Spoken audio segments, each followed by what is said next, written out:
forward to today's story.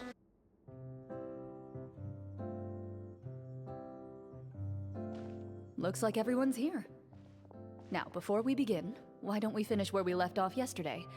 There was an important decision to be made, yes? I'll pour everyone a cup of tea. Is that really the most important part, though, Clorinde? Paimon's more concerned about our current surroundings. Heavy walls, cold railings, dim lights. This is obviously supposed to be a prison. I admire the work put into the set.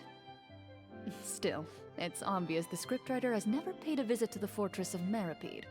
So the set is going to be a part of the script? Unfortunately, that is something I can neither confirm nor deny. Anyone think Clorinde's smile is starting to look kinda scary? Well, whatever happens, we'll just have to push on. But first, we should really figure out what to do with this treasure. If we're worried about arousing suspicion because of our identity, why don't we give ourselves a different name, just like Clorinde's master did? Yeah, it might be better to keep a low profile. As long as we're helping people, it doesn't matter who we are or what we're called. Staring at me won't get you anywhere. Or did you want some more tea? Oh, Paimon's good. Thanks. Why aren't you saying anything, Navia? Wait, what's that next to you? Oh, this is the short sword Clorinde mentioned last night. I found it. Huh. I'm surprised you managed to track it down after all this time. Well, I made sure to take good care of it, considering the circumstances in which you gave it to me. Of course I had to keep it safe. Anyway, where were we? Oh, right. I was just thinking about all the potential ways for us to break out of prison. We could dig a tunnel, or try to bribe the guards. Wait, we haven't been thrown into prison yet, have we? Well, it's only a matter of time. It pays to be prepared. Just like how you should always have an umbrella on hand, even when it's sunny. Alright, Paimon's made up her mind. Let's just give the treasure away. Paimon may have wanted to keep it, but if it's going to land us in prison somehow, Paimon will be too upset to enjoy her snacks.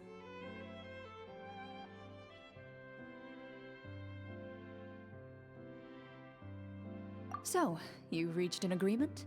All right then, we can continue with the story. Oh, and we'll collect all the scattered pieces of treasure on the ground as well. All right. You collect the treasure and make your way back to the capital with your bag of loot in hand.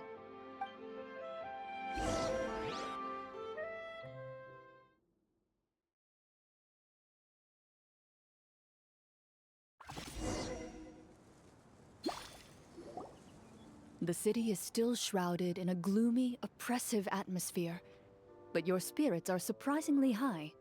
In places where sunlight struggles to reach, you generously share your wealth with the children, the elderly, and the poor in urgent need of help. Thank you, kind soul. The elderly woman's look of gratitude follows you as you walk away, her eyes never leaving your back until you move entirely out of sight. However, there's still quite a bit of Mora remaining. It appears you haven't made much progress. She's probably trying to tell us to speed this up. We need to hurry up so we can address the sorcerer problem. Should we go find that man again at the square?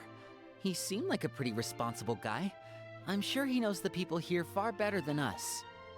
Oh, good idea! Just as you start to make way to the square, intent on finding the man again, there's a voice.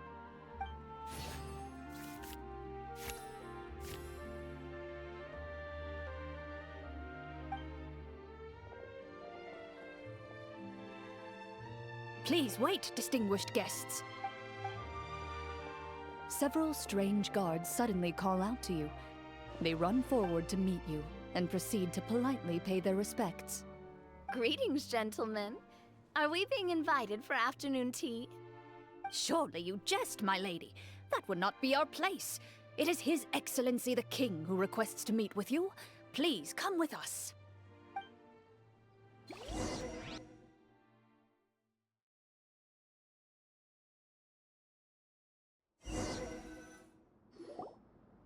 Do you think this could be a trap? Well, we have to investigate the court at some point, right? Meeting the king himself would be a fantastic opportunity to do that. I say we go for it. If something happens, we'll just turn the whole place upside down. That sounds a little intense. After a quick discussion, you nod to the guards and agree to follow. They lead you all the way to the audience hall of the palace. Gilded tables line both sides of the hall. The space itself is adorned with all manner of expensive antiques, glass shelves, and silver candlesticks.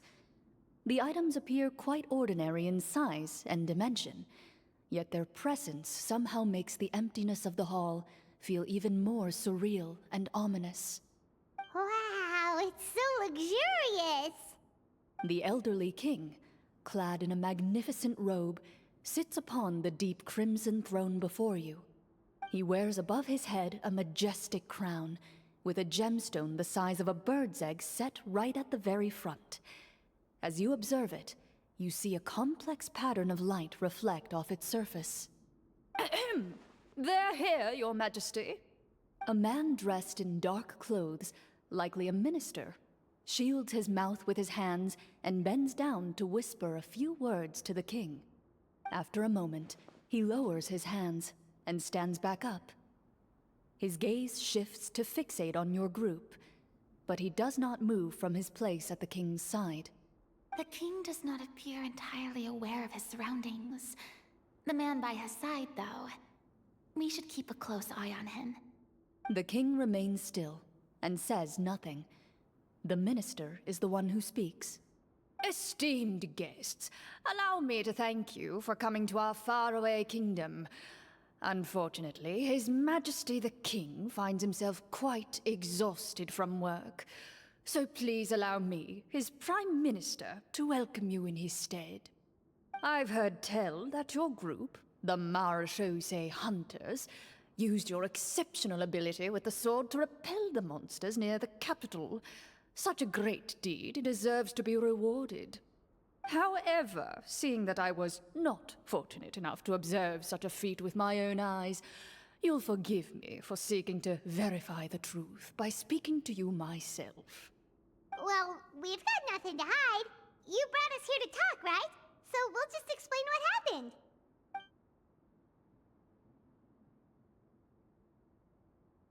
The golem's blades were so powerful, they could cut down trees in a single swipe.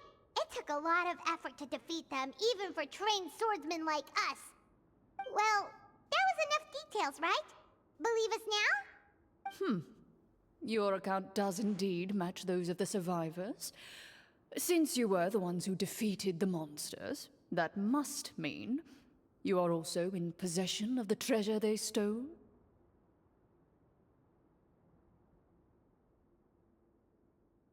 Well, we did take the treasure, but... How did he know about the treasure?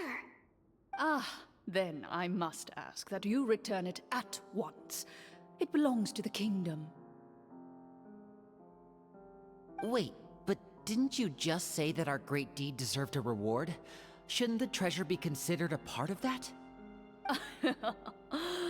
Yes, that was indeed what I said. But you seem to have forgotten a very important distinction. Only that which is freely given by the king can be considered a reward. Taking the rightful wealth of a kingdom without said permission, on the other hand, is a crime. But that's completely unreasonable. Yeah, that makes no sense! If it weren't for us, the treasure would still be buried underground somewhere! Maybe so, yet the fact remains. You tried to dispose of the treasure without reporting it to the court and without receiving permission, yes? What, no answer? Surely you're not insinuating that you, a group of legendary Marechaussee hunters, sought to take the treasure for yourselves? Well, what about the king? Is he just gonna let this guy talk for him the whole time?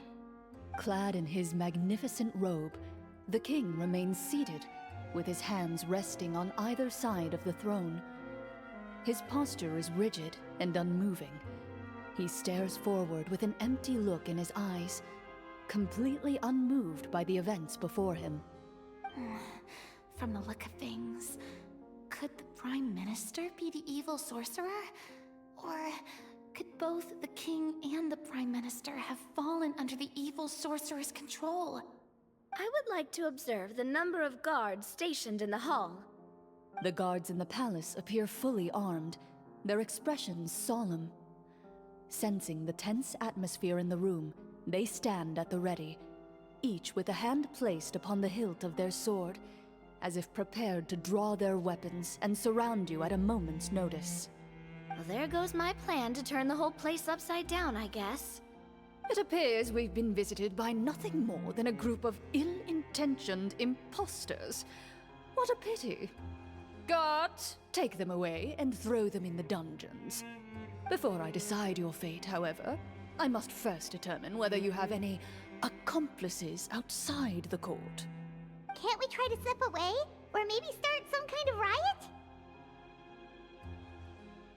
But if we try to fight the guards right now... Don't worry. At least we figured out who's behind all this. Let's just play it by ear. If you're scared, Paimon, just hold my hand.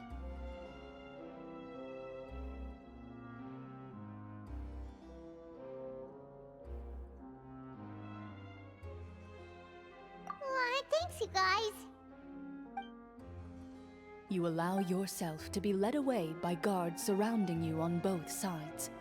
It's only when you begin to feel drops of water falling from the dungeon ceiling and smell the stench of death and decay all around you that you finally realize you've stepped into a completely different world. Stay here, and don't try anything funny. The guards lock the cell door and leave without looking back. Wait, sir! Your voice echoes through the dark hall, but the only response you receive is the sound of water dripping from the ceiling. No! What should we do now? Carve out a new path of fate with our own two hands, of course. I draw my weapon. You reach toward your waist, but find nothing there. You now recall that your weapons were confiscated before the guards locked you in the cell. The bag of treasure along with them. What about that knife I hid in my boot? When did you hide it in there? When I was thinking about digging a tunnel. Rejected. You failed to inform the GM of this course of action. Moreover, the guards would have conducted a thorough search before throwing you in prison. And the keys to the cell aren't anywhere to be seen? Correct. You don't even feel a lock hole on the cell door. Oh, well, there goes all our plans. Indeed. Huh? Why are you the one saying indeed? Because that statement holds true for me as well. This is where the script ends. What? But that's a terrible ending!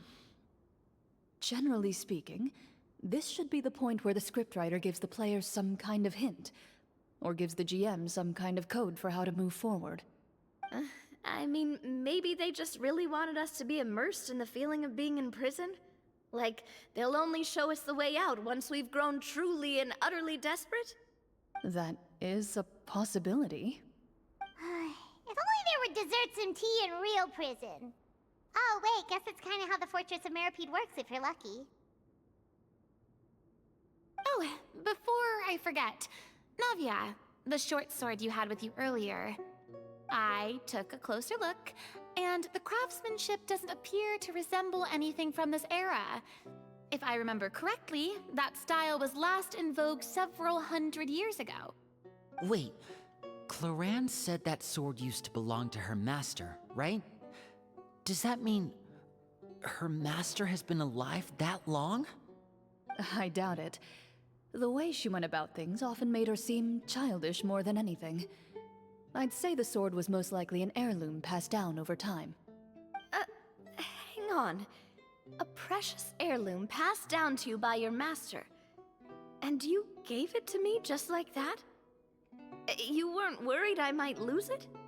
Master left many things to me when she disappeared. There was the sword, an old key, And a good amount of junk she probably just didn't want to take with her. I gave you the sword back then, because I didn't want our friendship to end. Wait, when did this happen exactly? After the duel. Between Mr. Callis and myself. Before that, Clorinde would have meals with us and even stay over at the Spina some days. She was on great terms with Papa as well. After the duel, though, there was a period of time where we simply didn't know how to face each other. She entrusted this sword to me, and never came back.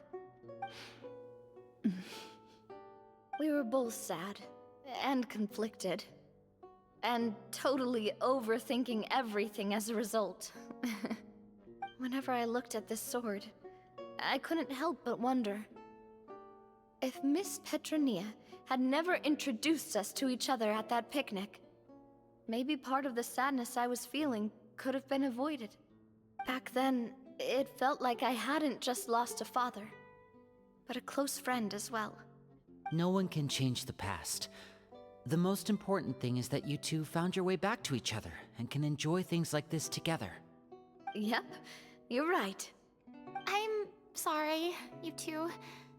I didn't mean to bring up any sad memories. Think nothing of it. No one here is at fault.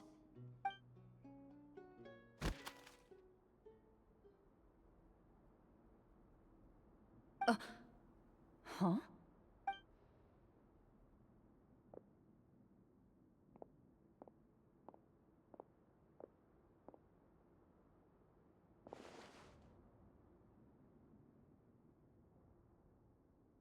Oh, looks like the next part of our script is here. Perfect timing. The situation was really starting to get desperate. And not just because of the prison thing. From Clorinde's face, Paimon really can't tell if it's good news or bad news.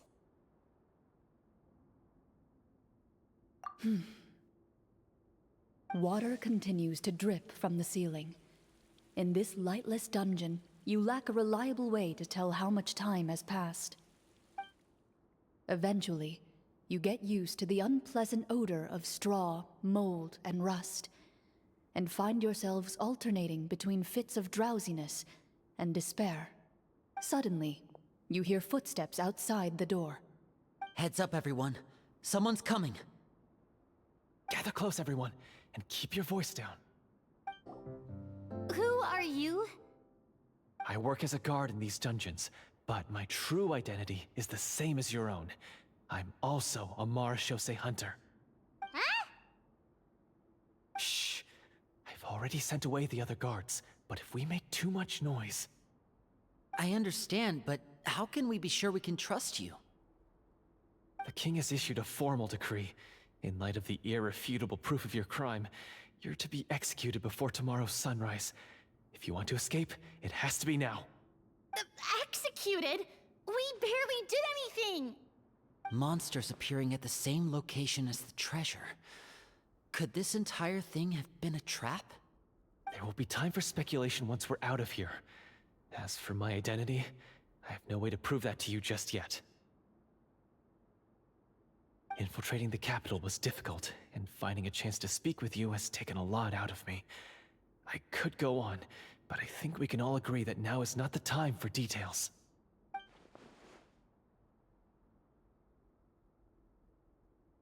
Have you seen our weapons anywhere, sir? Don't worry, I brought them with me. They're just behind the door. Still, these weapons alone won't be enough to defeat the true enemy behind the scenes. His faction is too powerful. The guards are all under his control, and he's even stationed a number of golems in various rooms throughout the palace. To defeat him, you must find a secret vault. It is said that within that vault, the Marechaussee hunters of the past left behind a treasure with the power to defeat the sorcerer. You're not coming with us? No, I'll remain in the dungeons to deal with the guards. I'll try my best to distract them so they don't go after you. As long as my identity is not revealed, I'll be able to aid you when the final battle comes. In that case, please stay safe. Thank you for your concern. I will do my utmost. As for the location of the vault, here, this map should lead you there.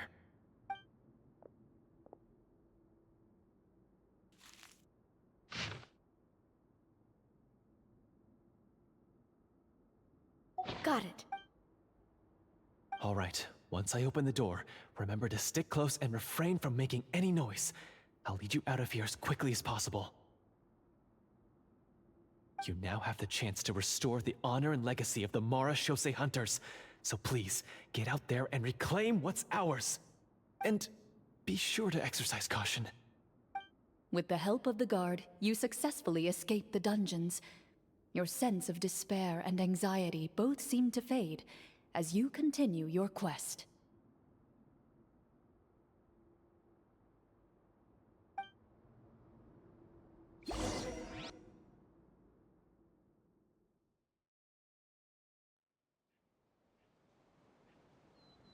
Wait, we didn't get to use our skills at all while we were in prison.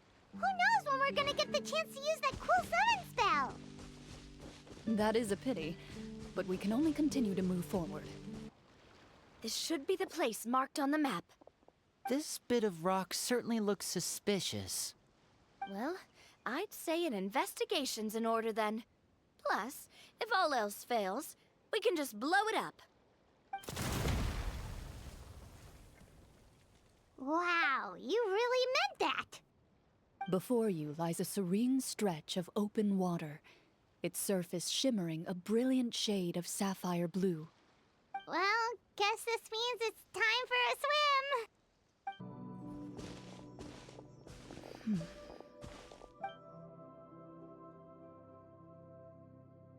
Oh, what's the matter? It's nothing. As you step into the cave, you find yourself in an eerily quiet space. Before you lies a narrow passageway that appears to trail off endlessly into the distance.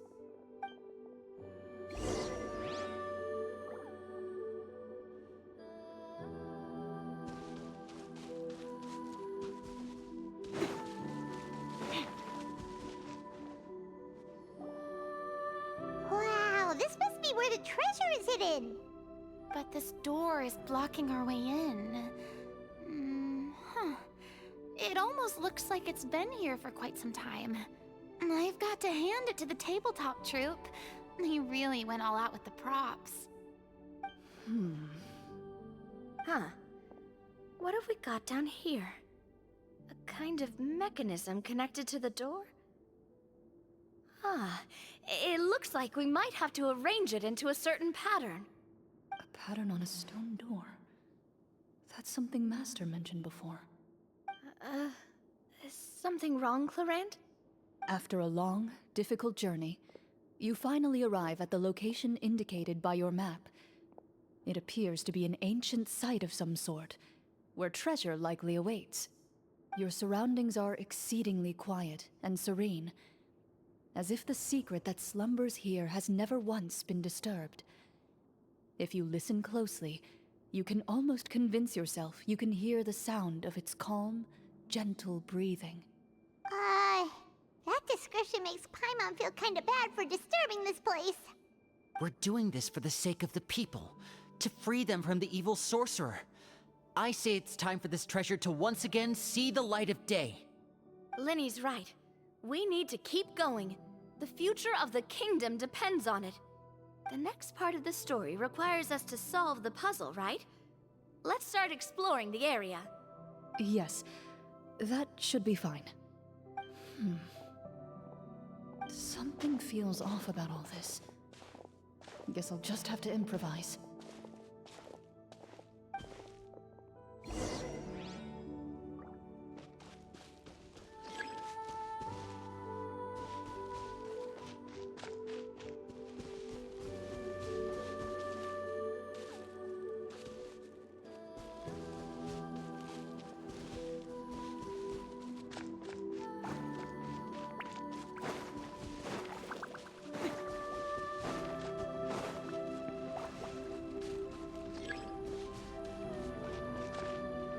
I found something! Found something here, too.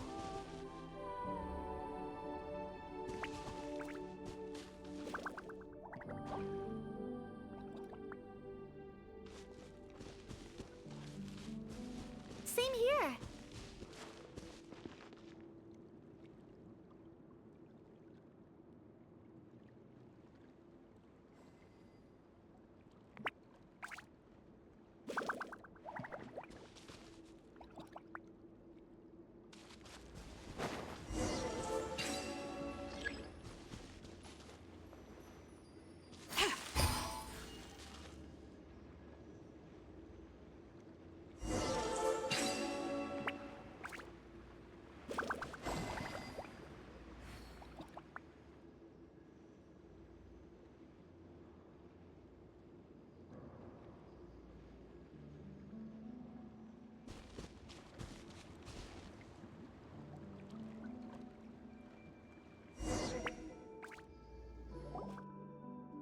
It worked!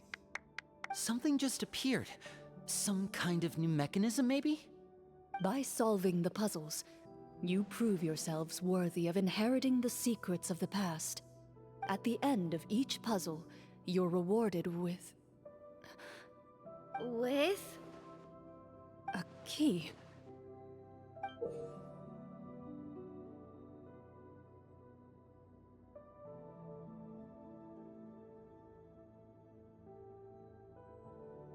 Oh, it must be the key to the big door.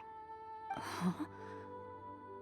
This is one of the Marechaussee Hunter keys that are passed down from generation to generation. It looks just like the one Master passed down to me. It is said that 4 keys in total are required to form the final, complete key. And it seems like we just collected 3 of them. That must mean... Huh? What's wrong? You hear a few strange noises. Suddenly, all the torches in the ruin go out at once. Huh? What's going on? Did we fall into another trap? For the sake of immersion, please close your eyes, everyone. Without the torches, the space is now completely dark, and you cannot see anything.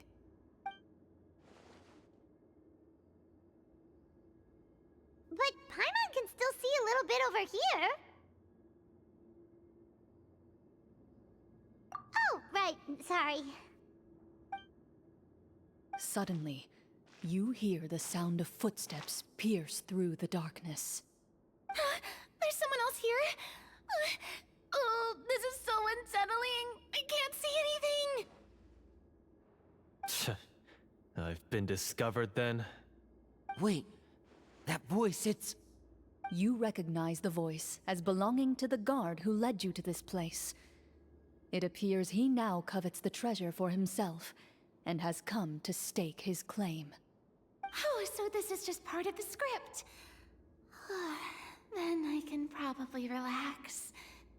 Well, if we can't see anything, that means we can't fight to the fullest of our abilities. Should we retreat for now? Judging by the way he's holding his sword, he must be a real Marechaussee hunter. But this isn't part of the script. Retreat? That's not the hunter way. If it's dark for us, then it's dark for him. We choose to fight. Your choice is noted. Please keep your eyes closed until I tell you the torches have been relit. This battle will be in the dark. You got it. Well then, let us begin.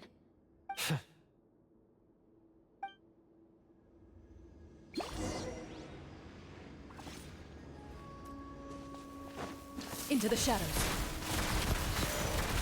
I'd like to try to hit him with my sword. Your strike is successful. Ha! You're facing a veteran Marechaussee hunter. You don't stand it. Is he still standing? Goodness, he sure has a lot of HP. Is it over? Can we open our eyes now? The enemy is strong and relentless, but the battle is nearing its end. The torches have not been relit. What about now? Final strike. Ha!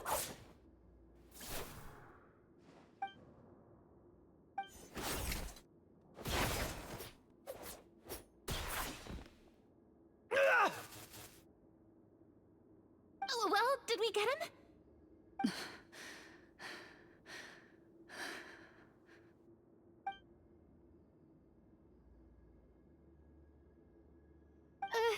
Clorinde? Warm fire flickers across the walls once more. Your vision is now clear. In an impressive display of courage, the four of you successfully defeat the uninvited guest. That look in his eyes.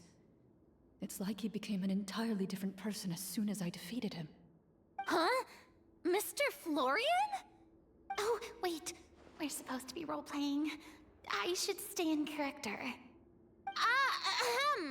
Speak your name, guard.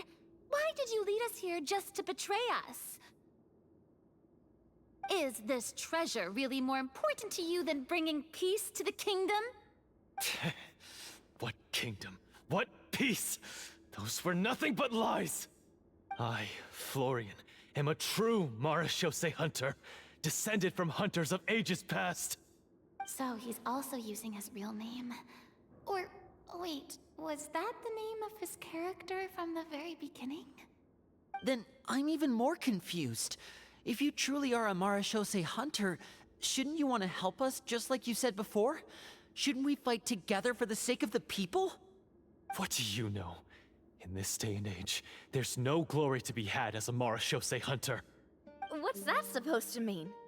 My skills were passed down to me by my father. We lived a life of obscurity in the remote wilderness. Still, he devoted everything he had to being a Marechaussee hunter. And what did he get in return? A life of poverty and pain. In a world that forgot all about him. When he died, not a single person came to mourn his passing. The Marechaussee hunters were the ones who saved this city, were heroes. We deserved more recognition and respect than this. Is he talking about how no one in the capital seems to remember the hunters and their legacy? I didn't expect the script to contain this level of social criticism. So that's why you want to take the treasure for yourself? You feel like you're owed fame and wealth? If you already knew where the treasure was located, why didn't you just come down here and take it? Because I still needed the final key. Only a true Marechaussee hunter is capable of passing through this final door. As someone who sought to hurt others for his own gain, Florian lost that right long ago. Okay, but what is this treasure anyway? We've got all the keys, right? So can we just go in and take a look? You're sure you want to go in? We've been talking about it for so long. Of course we want to see what's inside. And we've already defeated Florian, right? So he won't try to take it from us anymore. Pesky brats. Watch yourself. Then let's open the door together. All right. Your choice of action is confirmed.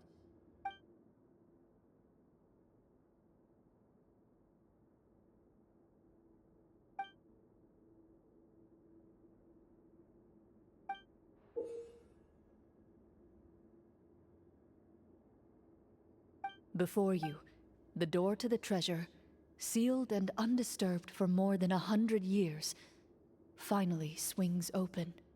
You hear the shrill wail of the door hinge as it rotates for the first time after years of disuse, almost like a sleeping giant letting out an extended yawn.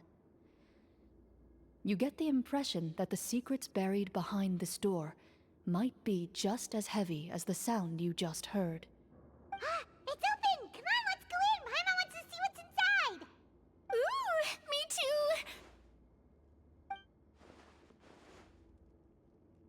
Ugh, uncovering hidden treasure is the most exciting part of adventuring. What do we have here? Uh-huh. A stone tablet? And some shabby weapons? You call this a treasure vault? Looks more like an abandoned warehouse. Maybe the troop ran out of budget at the end? They provided a super immersive experience at the beginning only to drop the ball at the most important part. They could have at least filled this place with cardboard mora or something. Wait, I get it now. Paimon, this is the real Marechaussee hunter treasure. Huh? This is it? The Marashose Hunter treasure is just a stone slab and some broken swords? I can't believe it. I refuse to believe it!